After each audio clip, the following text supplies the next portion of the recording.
खुशआमदीद और अस्सलाम वालेकुम। मेरा नाम फारूक हुसैन शाह है और आप देख रहे हैं फ्रीलांस पाकिस्तान और ये है WordPress Spartans 300 mission 2019 series, absolutely free series for 3 months.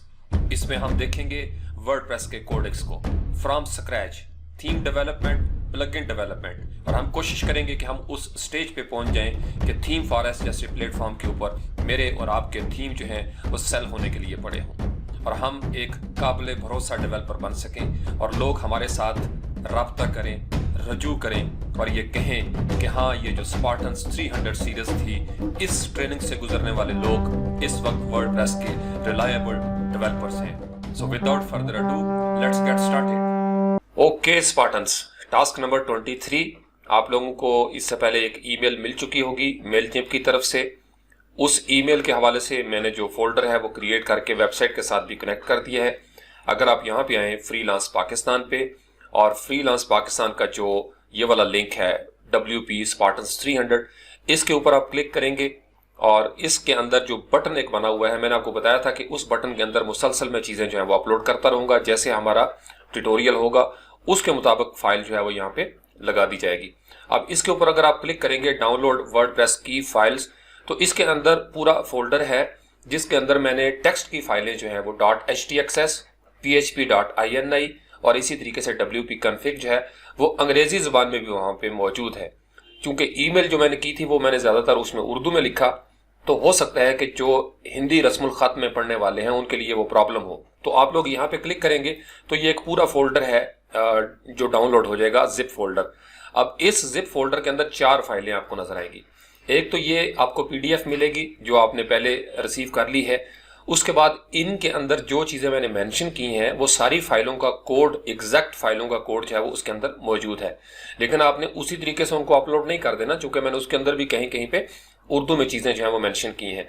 तो जो उर्दू पढ़ सकते हैं, समझ सकते हैं, वो यहाँ से पढ़ लें, और जिनके लिए प्रॉब्लम है उर्दू रस्मुल खत को इस तरीके से पढ़ना, वो उस फोल्डर से उसको डाउनलोड करके उनके साथ साथ फॉलो कर सकते हैं। बाकी चीज़ें जो है वो आज के हम इस टास्क में देखने की कोशिश करेंगे। सबसे पहले हमारी है जो बहुत ज़्यादा इंपॉर्टेंट फाइल होती है, that is called WP config, जो हमारा आज का पहला टास्क होगा। अब WP config जो है ये लोकल होस्ट पे भी आपको नज़र आती है और लाइव सर्वर पे भी नज़र आती है। जब भी हम वर्डप्रेस इंस्टॉल करते हैं और डेटाबेस क्रिएट करते हैं PHP my admin में जाके, तो आपने देखा था कि हमने इसके अंदर रखा डेटाबेस का एक नाम और फिर हम उसका एक यूजर रखते हैं, फिर उसका एक टेबल प्रीफिक्स होता है। ये तीनों चीजें बहुत इंपॉर्टेंट होती हैं और ये तीनों की तीनों चीजें WP config के अंदर मौजूद होती हैं। प्लस इसके अलावा भी कोई और चीजें कि आपका मेमोरी का इशू आ रहा है कि जी आप एक चीज अपलोड करने लगे हैं और वो कहता है कि जी सॉरी मेमोरी जो है वो ठीक नहीं है, तो आप WP config, ये जो config का लफ्ज है ना, कन्फिग्रेशन, आप इसकी मदद से मेमोरी को भी ऊपर ले जा सकते हैं। फिर जितने भी हम प्लगइन यूज करते हैं कैश के हवाले से, खासकर जो W3 टोटल कैश है, वो इस WP config के अंदर अपना कोई एंट्री जो है वो डाल देता है।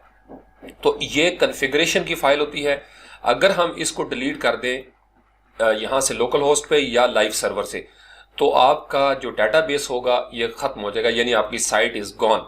तो इसलिए WP config जो है सिक्योरिटी में भी बहुत इंपॉर्टेंट है और इसी तरीके से इसको स्पीड के लिए भी, यानी मेमोरी बढ़ाने के लिए भी हम इसको इस्तेमाल कर सकते हैं। अब अगर आप यहाँ पे आए, ये जो हमने लोकल होस्ट इंस्टॉल किया था, तो ये उसका दिमाग है। यहाँ पे उस फोल्डर के अंदर आपको ये फाइल नजर आएगी WP config.php। इसी तरह लाइव सर्वर में भी जब हम फाइल मैनेजर में जाएंगे तो वहां पे जो हमारी डोमेन का फोल्डर होगा, इसी तरीके से उसके अंदर WP config की फाइल जो है वो पड़ी होगी। अब इसको जब हम खोलते हैं नोटपैड के अंदर, तो ये इस तरीके से आपको नजर आएगी। अभी हमारे पास फ्रंट एंड जो है वो इस तरीके से नजर आ रहा है हमारी वेबसाइट का। इसको हम विजिट साइट कर लेते हैं और आप ये देखेंगे कि अभी हमें ये सारा कुछ नजर आ रहा है जो हमने एक डेमो थीम इंस्टॉल किया था। अब ये सारे पेजेस हैं, मेन्यूज हैं और इसका एक डेटाबेस के साथ ताल्लुक है। अब आप देखिएगा कि हम इसकी WP config के साथ कुछ पंगा लेते हैं और आप देखिएगा कि कितना ज्यादा यहाँ पे गड़बड़ हो जाती है।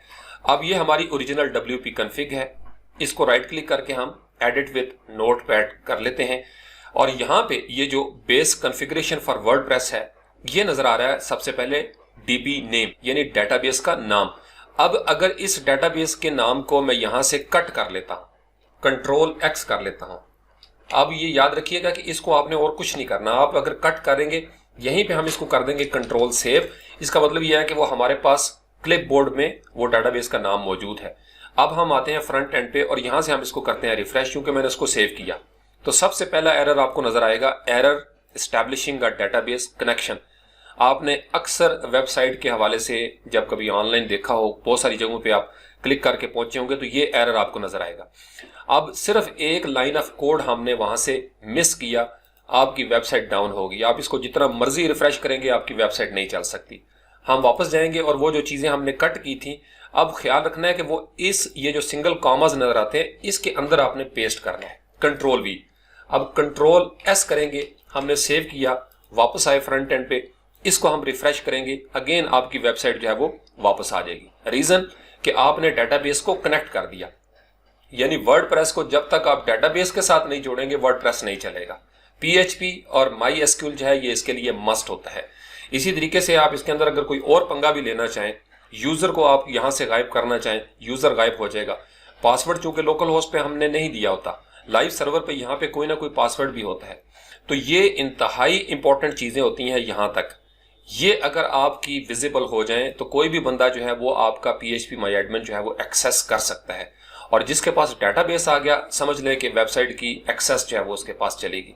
तो इसलिए WP config जो है इसको बहुत ज्यादा एहतियात के साथ यूज करने की जरूरत होती है, और ये पड़ी होती है बिल्कुल रूट फोल्डर में। यहाँ पे हम आए ना, अगर GoDaddy में, यहाँ पे मैं आपको दिखाता हूँ, फाइल मैनेजर पे हम क्लिक करेंगे, ये आपको GoDaddy में जब कोई क्लाइंट देगा तो इस तरीके से आपको नजर आता है। ये हमने इससे पहले टास्क में डिस्कस किया था। यहाँ से हम इसको करते हैं गो। जब हम गो करेंगे तो ये हमारे सर्वर पे जो मुख्तलिफ वेबसाइट्स होंगी वो हमें नजर आना शुरू हो जाएंगी। ये सर्वर का इस तरीके से दिमाग है। अब इसमें हमारे पास दो जगह होती हैं आगे जाने के लिए, या हम पब्लिक HTML में चले जाएं डबल क्लिक करके, या हम www पे क्लिक करें। ये अपाची सर्वर की मैं बात कर रहा हूँ, cPanel की। इधर हम क्लिक करेंगे तो हम उसी जगह पे पहुंचेंगे। अगर हम यहां से अप वन लेवल करेंगे, एक स्टेप हम पीछे चले जाएंगे। पब्लिक HTML पे करेंगे तो उस सूरत में भी हम यहीं पे पहुंचेंगे। अब यहाँ पे स्क्रॉल करके देखें तो यहाँ पे मौजूद है WP config। ये वो WP config है जो यहाँ पे फारूक इज ऑनलाइन को कनेक्ट करती है। अगर इसको भी मैं यहाँ से डिलीट कर दूं, फर्ज कर ले मैं इसको राइट क्लिक करके सिर्फ इतना करता हूं कि इसकी जगह पे मैं शुरू में लिख देता हूं ओल्ड और डैश कर देता हूं, और यहां से मैं इसको करता हूं रीनेम। अब यानी WP config को मैंने कुछ भी नहीं किया, सिर्फ मैंने उसको रीनेम कर दिया है, और यहां पे मैं आके इसको रिफ्रेश करता हूं फारूक इज ऑनलाइन को, तो आप ये देखेंगे कि Farooq is online is no more with us. वजह क्या है कि डेटाबेस ही मौजूद नहीं। अब लाइव सर्वर पे मुझे कह रहा है कि जनाब आप दोबारा से डेटाबेस बनाएं, तो मेरे पास चूंकि सर्वर की एक्सेस है, मैं वापस जाऊंगा, मैं उसको कहता हूं भाई जरूरत ही कोई नहीं, यहां से मैं इसको करता हूं रीनेम, और ये जो मैंने शुरू में लगाया था OLS, ओल्ड लिखना था, और OLS पे हमने दे दिया अपनी वेबसाइट। यहां से करते हैं रीनेम, फ्रंट एंड पे आते हैं, और यहां से आके इसको दोबारा से इतने हिस्से को मिटा के रिफ्रेश कर देते हैं। अब चूंकि दोबारा से हमने फाइल ओरिजिनल हालत में रखी, वेबसाइट हमारी वापस आ गई। तो अक्सर क्लाइंट्स हैं वो परेशान हो जाते हैं। ये कैसे होता है, जब हम कोई चीज अपडेट करते हैं, थीम या प्लगइन वगैरह, और उनका कॉन्फ्लिक्ट आ जाता है या वर्जन का कोई डिफरेंस आ जाता है, तो फिर हमारी वेबसाइट जो है उसके अंदर प्रॉब्लम आना शुरू हो जाते हैं। तो इसलिए आपने इन चीजों का ख्याल रखना है कि ये WP config की फाइल जो है ये बहुत इंपॉर्टेंट है। इसके अंदर और बहुत सारी चीजें होती हैं। अब अगर स्क्रॉल करके नीचे आए, ये होता है साल्ट की। अब इसके लिए मैंने आपको एक लिंक दिया था, यहां पे भी मौजूद होता है। हर WP config के अंदर ये एक लिंक मौजूद होता है। आप इसको कंट्रोल C करके यहां से कॉपी कर लें, या सिंपल अगर आप यहां पे आए और सिर्फ इतना लिखें वर्डप्रेस साल्ट, नमक यानी साल्ट कीज, और एंटर कर देंगे, तो ये आपको एक लिंक नजर आएगा api.wordpress.org और सीक्रेट की।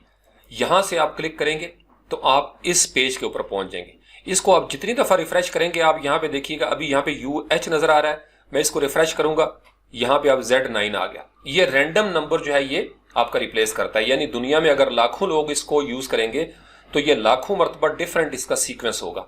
तो आपने जब भी इसको यूज करना हो अपने किसी क्लाइंट की वेबसाइट पे बेफिक्र होकर यूज करें। ये ऑफिशियल लिंक है। अब इसमें एक याद रखिएगा, मेरी जिंदगी में एक ऐसा प्रोजेक्ट भी आया पिछले साल, किसी ने कोई नल्ड प्लगइन जो है वो यूज किया और वो साइट हैक हो गई, सारी बात है। उसकी WP config तक मैं पहुंचा तो उसके अंदर साल्ट की भी मौजूद थी। अब दरअसल तमाम वेबसाइट को मैंने क्लीन कर दिया था हर लिहाज से, लेकिन WP कॉन्फ़िग के अंदर ये जो साल्ट कीज थी, इनको जब मैंने गौर से पढ़ा तो इसके अंदर मुझे गड़बड़ नजर आई। यानी वो जो हैकर था, वो साहब, वो चूंकि हाई फाई प्रोग्रामर होते हैं, उसने इसको इस की के जरिए, यानी ये की उसने खुद क्रिएट की हुई थी अपने अंदाज में, और इस कोड के जरिए वो सारी वेबसाइट को एक्सेस कर रहा था। तो मैं सिंपल जो है इस पेज पे आया, मैंने इसको 2-3 मरतबा रिफ्रेश किया ताकि मेरी तसल्ली हो जाए। 2-3 मरतबा रिफ्रेश करने के बाद इसको मैंने इस तरीके से Ctrl+C किया, कॉपी किया, वापस आया क्लाइंट की उस वेबसाइट के ऊपर, और ये जो साल्ट की वहां पे लगी हुई थी, इतने हिस्से को मैंने सिलेक्ट किया और Ctrl+V कर दिया। Ctrl+S करके जब मैं फ्रंट एंड पे आया तो बिल्कुल नीट एंड क्लीन हो चुकी थी साइट, यानी टोटल एक्सेस। पहले क्या होता था, सारी चीजें मैं क्लीन करके जब साइट को रिफ्रेश करता था, दोबारा उसको इग्नाइट करता था, चलाता था, वो वायरस फिर से एक्टिवेट हो जाता था। अब उसमें हो क्या रहा था कि इसके जरिए कहीं पे इसका कोई कनेक्शन था, चूंकि ये डीकोड हुई पड़ी होती हैं चीजें। तो इसलिए आपने भी ख्याल रखना है, अगर कभी ऐसा प्रॉब्लम हो, आप इसको महीने में 10 मरतबा बदलने, कोई इशू नहीं होता इसका। ये सिक्योरिटी के लिए है। जैसे आप पासवर्ड चेंज कर लेते हैं, आपको फर्ज कर लें दूसरे दिन फिर शक पड़ता है, जरूरत पड़ती है, अब यहां से आप इसको रिफ्रेश करेंगे, एक नई की जो है वो क्रिएट हो जाएगी। अगेन उसको आप कॉपी करें, Ctrl+C करें, यहां पे आएंगे फ्रंट एंड पे, और अगेन इसको आप सिलेक्ट करेंगे और यहां से Ctrl+V कर देंगे, Ctrl+S कर देंगे। आपकी वेबसाइट के ऊपर कोई असर नहीं होगा। ये चूंकि हमारी लोकल होस्ट है, लाइव सर्वर पे भी आप इसी तरीके से ये काम कर सकते हैं। आप इसको रिफ्रेश करेंगे, वेबसाइट आपकी वहां पे मौजूद रहेगी। वो सिर्फ एक सिक्योरिटी का मैयर है। तो WP कॉन्फ़िग में ये बड़ा जरूरी है।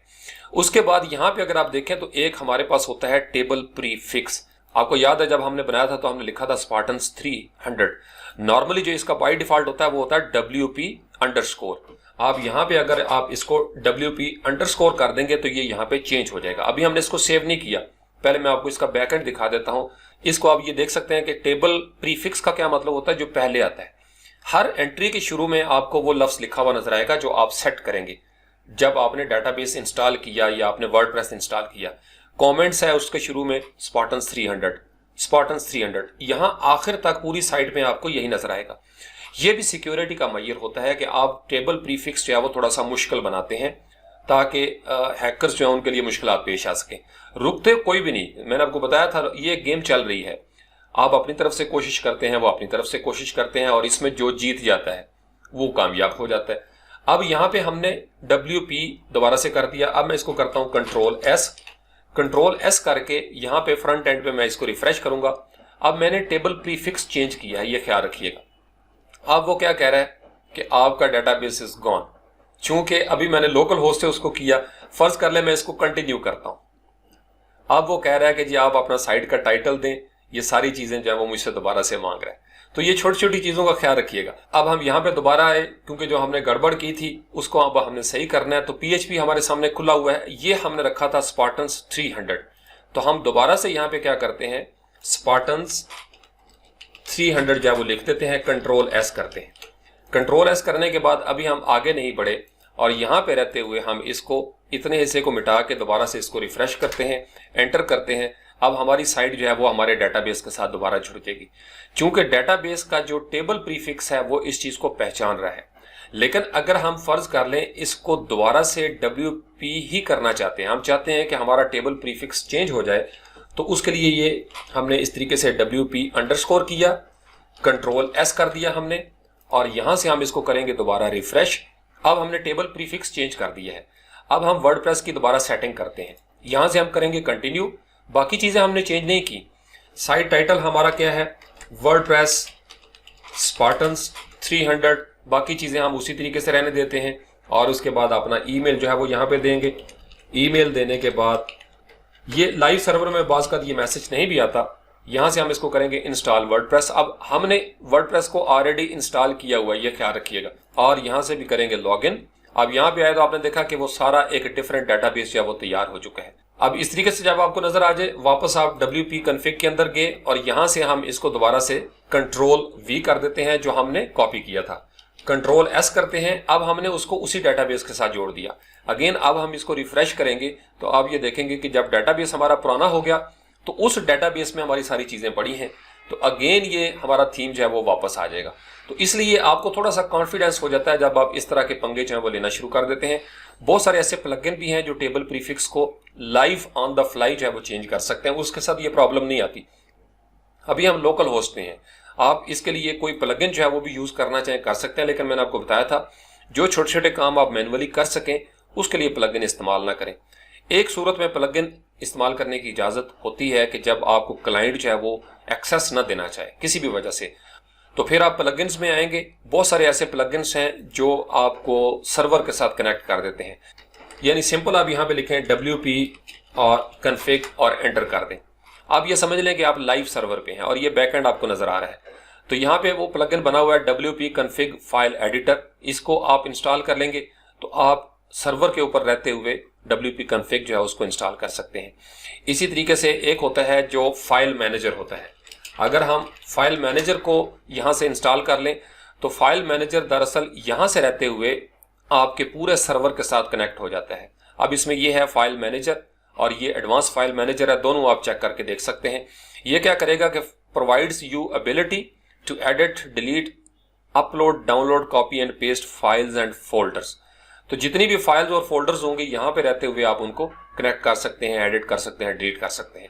लेकिन इन छोटे छोटे कामों के लिए जब आपके पास एक्सेस मौजूद है तो आप इन प्लगइन्स को इस्तेमाल ना करें। इसी तरीके से WP कन्फिग में नीचे आए तो यहाँ पे लिखा हुआ है डिफाइन वर्डप्रेस अंडरस्कोर डीबग और फॉल्स। तो जब तक हमने डेवलपमेंट करनी होती है यहां से हम इसको ट्रू कर देते हैं। अब ट्रू करने से क्या होगा कि फर्ज कर लें आपने कोड लिखा और उस कोड के अंदर कहीं पे कोई ना कोई गड़बड़ हो गई और आप यहां से जब इसको रिफ्रेश करेंगे फ्रंट एंड पे तो जो भी एरर आएगा वो यहाँ पे लॉग होना शुरू हो जाएगा, वो एरर्स जो है वो नजर आना शुरू हो जाएंगे।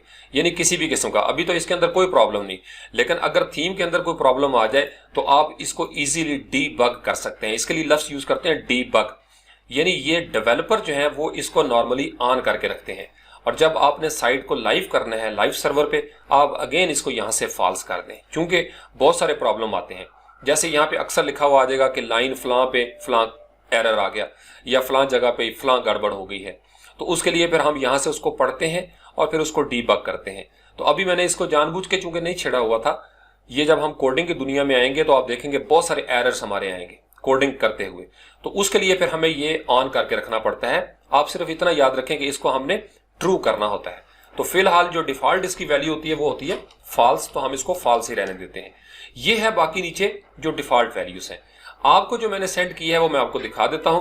उसके अंदर इसी तरीके से ये सारी चीजें मैंने लिखी हैं उर्दू में, डेटाबेस का नाम, यूजर का नाम, यहाँ पे पासवर्ड और लोकल होस्ट। जैसे GoDaddy में लोकल होस्ट होता है, कई जगहों पे इसका मुख्तलिफ नाम भी दिया होता है।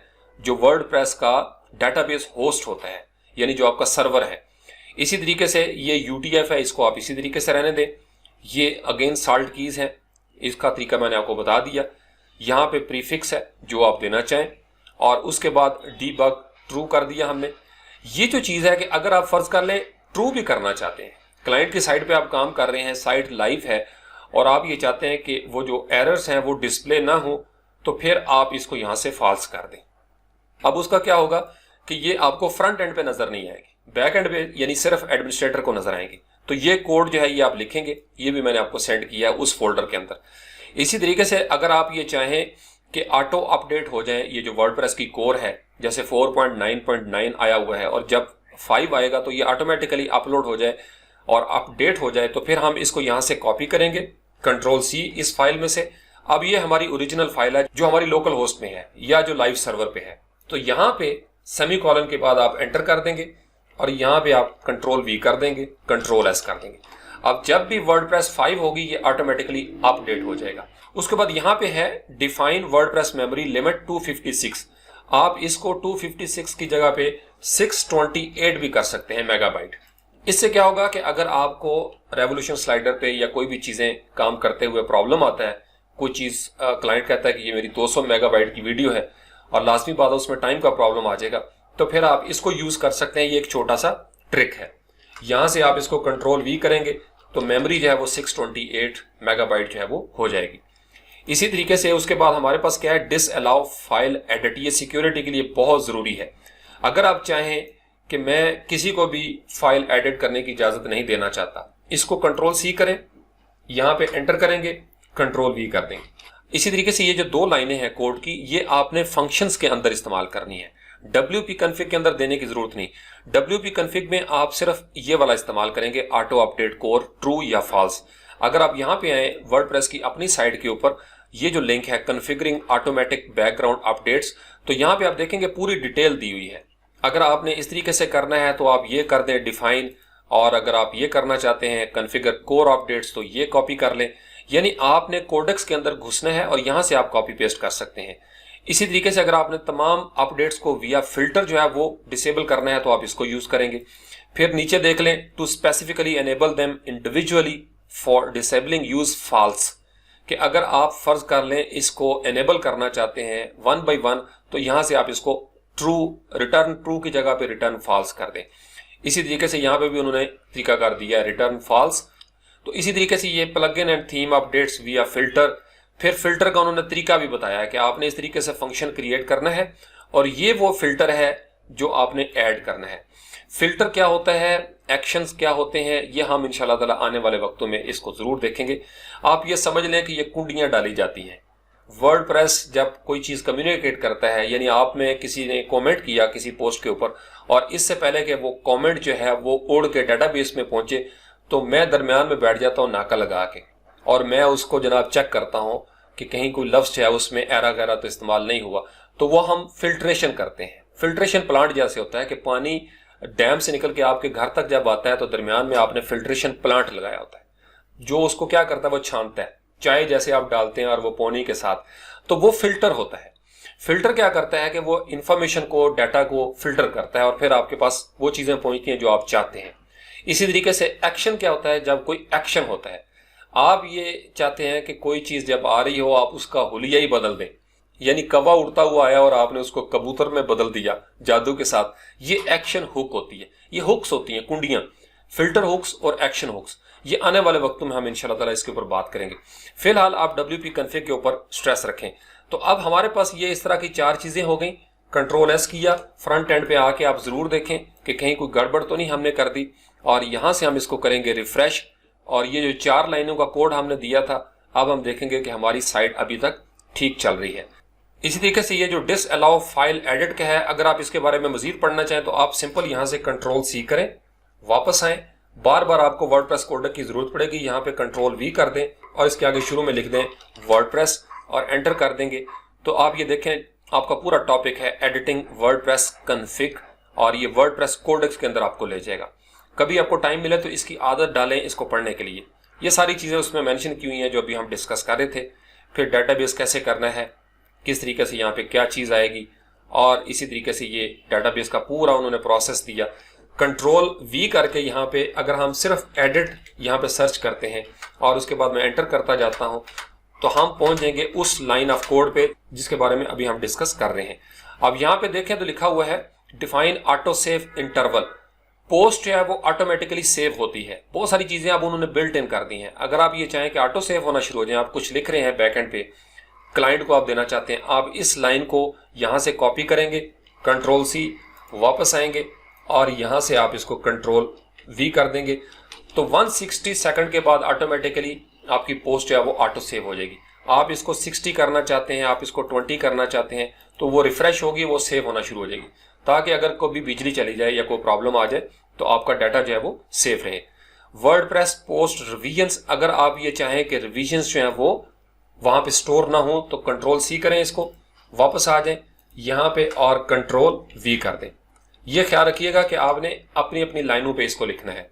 उसके बाद हम यहाँ पे आते हैं, नेक्स्ट हमारे पास क्या है, if you want to specify a maximum number of revisions. बाज़ का होता क्या है कि जब हम कोई चीज लिख रहे हैं और हमारा डाटाबेस जो है वो एकदम से खराब हो जाता है या वर्डप्रेस बंद हो जाता है, बिजली चली जाती है, तो हम फिर बाज़ का वो रिवीजन से नहीं निकाल सकते। लेकिन अगर आपके पास यहाँ पे आपने 3 लिख दिया तो इसका मतलब यह है कि 3 लेवल की रिवीजन आपके पास मौजूद रहेगी, तो आप पीछे जाके उसको भी वहां से रिट्रीव कर सकते हैं।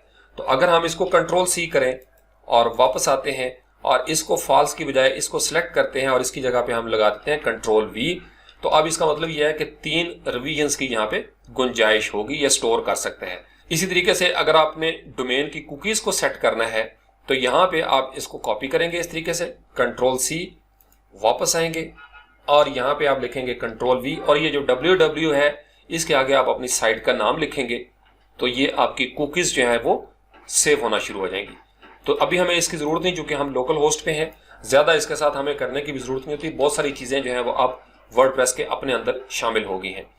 अब ये है मल्टी साइट ट्रू। अगर आपने अपनी वेबसाइट को मल्टी साइट कराना है तो सिर्फ एक ये छोटी सी लाइन का कोड चाहिए, फिर आप मल्टी साइट जो है वो बना सकते हैं, लेकिन ये थोड़ा एडवांस टॉपिक है। फिर डीबग, ये हम डिस्कस कर चुके हैं। स्क्रिप्ट डीबग ट्रू, अगर हम ये देखना चाहें कि स्क्रिप्ट के अंदर कोई प्रॉब्लम तो नहीं आई, तो इसको भी हम यहाँ से, ये डेवलपर्स के लिए बड़ा ज़रूरी होता है, क्लाइंट्स के लिए ज़रूरी नहीं। फ्रंट एंड पे आते हैं और यहाँ पे आके आप साथ के साथ इसको रिफ्रेश करना शुरू कर दें ताकि आपको पता चलता रहे कि कहीं कोई गड़बड़ तो नहीं होगी फ्रंट एंड में। तो अभी तक हमारी चीज़ें जो हैं वो सारी ठीक चल रही हैं। उसके बाद हम बैक एंड पे आते हैं और बैक एंड पे आने के बाद यहाँ से हम देखते हैं कि कहीं कोई गड़बड़ तो नहीं हुई। एडिटर के ऊपर क्लिक करते हैं, थीम्स वाले एडिटर के ऊपर। इसका मतलब यह है कि हमारी सारी थीम्स और फाइलें जो है वो काम कर रही हैं, लिहाजा हमने जितनी भी चेंजेस की थी वो इसके अंदर सेव रही हैं। उसके बाद यहाँ पे फर्दर आप इसके बारे में पढ़ सकते हैं, नीचे तक काफ़ी सारी चीज़ें हैं, आपने किस तरीके से क्या देना है। तो आप जब भी कोई काम करें, ये जो एडिटिंग वर्डप्रेस config.php है, ये चूंकि अपडेटेड होती है, हमेशा एज वर्डप्रेस डेवलपर अपनी आदत बना लें, जब भी आपने कोई चीज़ सर्च करनी है ये लेटेस्ट होता है, इसको फॉलो करें। बाकी बहुत सारे ब्लॉग्स हैं जैसे 2016 में या 17 में, वो पुरानी चीज़ें हो गई हैं। तो यहाँ पे आके आपने इसका रिसेंट जो चीज़ें होती हैं वो चेक करना है हर फाइल के साथ। यहाँ पे जैसे increase PHP memory to 64 MB, हमने वहाँ पे 256 किया, फिर 628 कर दिया। आप इसी तरीके से 96 करना चाहें, 256 करना चाहें। अब यहाँ पे देखें तो कैश के हवाले से एक लाइन ऑफ कोड दिया हुआ है, किसी प्लगइन को इस्तेमाल किए बगैर Ctrl+C करें, यहाँ पे आ जाएं और इसको हम यहाँ से कर लेते हैं Ctrl+V और Ctrl+S कर लेते हैं। इसी तरीके से वापस हम आते हैं यहाँ पे, और बहुत सारी चीज़ें जो आप यहाँ से यूज़ कर सकते हैं। यूज़र्स के हवाले से है वर्डप्रेस लैंग, यहाँ पे आप लैंग्वेज है वो भी सेट कर सकते हैं। डायरेक्टरी नेम जो है वो भी आप दे सकते हैं। आप फर्ज कर लें आपने उर्दू में कोई साइट बनानी है, हिंदी में कोई बनानी है, तो ये लैंग्वेज का कोड जो है ये आपको देना पड़ेगा। जैसे DE_DE है, या नॉर्मली हम EN यूज़ करते हैं, तो ये भी आप डिफाइन करेंगे। फिर इसी तरीके से बहुत सारी चीज़ें हैं जो वर्डप्रेस की कॉन्फ़िगरेशन की फाइल के अंदर हम इजीली दे सकते हैं। तो आई होप कि आज आपको WP कॉन्फ़िग के इस्तेमाल के बारे में, इसकी अहमियत के बारे में बहुत सारी नई बातें जो हैं उनकी समझ आ गई होगी। अगर फिर भी कोई प्रॉब्लम आता है आप कमेंट सेक्शन में मुझसे पूछ सकते हैं। Thank you very much.